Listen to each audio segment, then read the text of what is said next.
Аз да ви обясня ли каква е горе-долу целта, защо ви поканих? Да.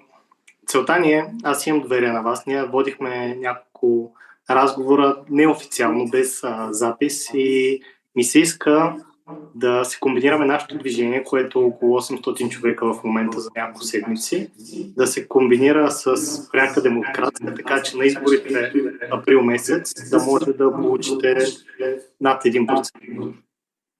За което не знае как работи избирателната система. Има два прага. Един е 1%, другия е 4%. При 1% всяка партия получава субсидия, мисля, че е 8 лева на година. И съответно да кажем на хората, за да са мотивирани да стигнем на 30 000 човека, което е прага за 1% в момента, какво бихме направили с тях. А 4% вече влизаш в парламента и ти се предоставя трибуната на Народното събрание, където, ако стигнем до там, разбира се, да обясните абсолютно за пряката демокрация.